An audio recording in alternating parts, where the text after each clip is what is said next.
পুষ্টি, আনন্দ, শান্তি। আমরা খাওয়া দাওয়া করি, খাওয়া দাওয়াতে কেবল শরীর পুষ্ট হয়, কিন্তু আপনার মন যদি শান্ত না হয় খেয়ে লাভ কি? খেয়েও শান্তি পাবেন না। বহু লোকের তো অনেক অর্থ সম্পদ, খাবার দাবার রয়েছে। তাই আমাদের এখানে ইসকন এসেছি, প্রায় আমরা কয়েক হাজার লোক এসেছি কেবল মানুষের পরিষেবা দেওয়ার জন্য। আমরা মূলত তিনটা কাজ করছি এখানে। প্রথম কাজ হচ্ছে আমরা সারা অযোধ্যায় বিভিন্ন প্রান্তে, বিভিন্ন কর্নারে আমরা হরিনাম কীর্তন করছি, মানুষকে কৃষ্ণ নাম শোনাচ্ছি। তা আমরা জোর করে হরিনাম কীর্তন শুনবো কেন? এটাও তো অনেক মানুষের মনে হতে পারে। জোর করে নয়, সবাই তো আনন্দে রাম নাম করছেন, আর কৃষ্ণ নাম দুটোই জোড়া হচ্ছে।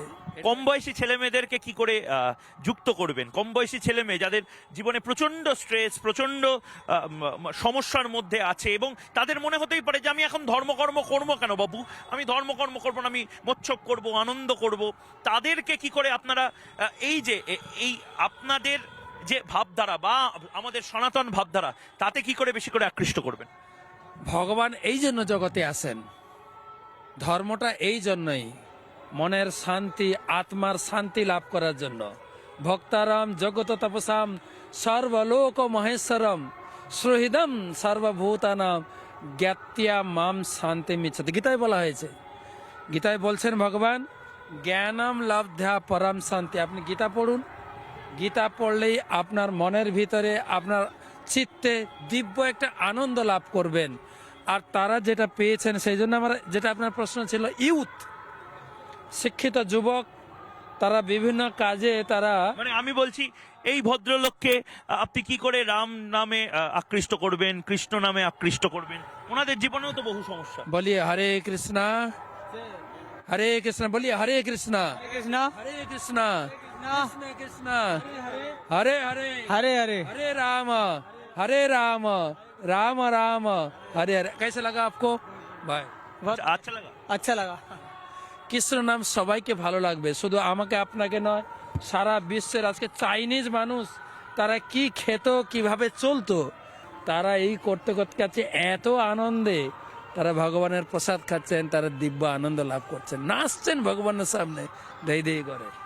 আমাকে একটা কথা বলুন, পশ্চিমবঙ্গে ধর্মোচ্চারণ করতে গেলে বা পশ্চিমবঙ্গে ধর্ম পালন করতে গেলে আমি দেখেছি যেভাবে এখানে করসেবকদেরকে বারবার আটকানোর চেষ্টা হয়েছে, এমনকি পশ্চিমবঙ্গের ক্ষেত্রে দাঁড়িয়েও বারবার আটকানোর একটা বিপুলভাবে চেষ্টা হয়েছে, একটা একটা একটা দমন পীড়ন চলেছে।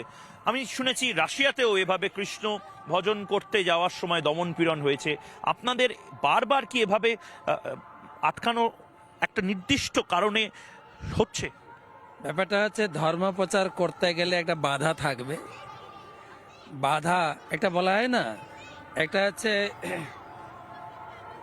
যদি কোনো বাধার মধ্যে কোনো কাজ আপনি সফল করতে পারেন, এরকম একটা সুন্দর কাজ যদি আপনি করতে পারেন, সেটাকে বলে হিস্ট্রি। কিন্তু বাধার মধ্যে কাজটাকে তুলে নেওয়া হচ্ছে, সেটাকে বলে মিস্ট্রি, এটা ম্যাজিক। সেরকম আমরা দেখি রাশিয়া, সেই সময় ছিল গর্বাচভ, কমিউনিস্ট, সেখানে কোনো প্রকারের এই ধর্ম প্রচার কোনো প্রকারের হতো না। সেখানে আমাদের ভক্তরা সেখানে গিয়ে এই ধর্ম প্রচারের অনেক সংঘর্ষ তারা পেয়েছেন, এবং তাদেরকে অনেকে জেলেও পুরানো হয়েছে। জেলে তাদের রুটি খেতে দেওয়া হতো, সেই রুটি না খেয়ে রুটিকে গোল গোল গুটি বানিয়ে হরিনাম জপ করেছে। এত সংঘর্ষ করে তারা করেছে। আজকে রাশিয়ায় সব থেকে বেশি প্রচার আমাদের রাশিয়া। আমি রাশিয়া আবার নামটা কেন বলে, ইতিহাস বলছে রাশিয়া মানে ঋষিদের বাস ছিল। এটা তো অনেকে বলবে সাম্প্রদায়িক, আপনারা রাম যেরকম ঐতিহাসিক চরিত্র সেরকম ভাবে বলছেন, এটা কি সত্যি? ইতিহাসে রয়েছে, আপনি মহাভারত পড়ুন, রাশিয়া মানে আছে ঋষিদের বাস ছিল, ভীম ছিল ওইখানকার রাজা। আর রাশিয়ার ক্যাপিটাল সিটি হচ্ছে মস্কো।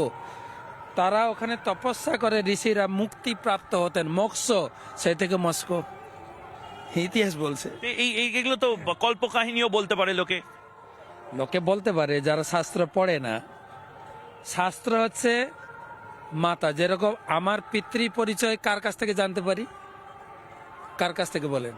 ডিএনএ টেস্ট করব, কাউকে জিজ্ঞাসা করব না। বাবার পরিচয় সঠিক সোর্স হচ্ছে কি? মা। মা জানে আমার বাবাকে, রাইট? সেরকম শাস্ত্র হচ্ছে বেদ মাতা, পিতা হচ্ছেন ভগবান। শাস্ত্র প্রমাণ দেবে আমাদের কে ভগবান, তাকে কিভাবে পূজা করা উচিত।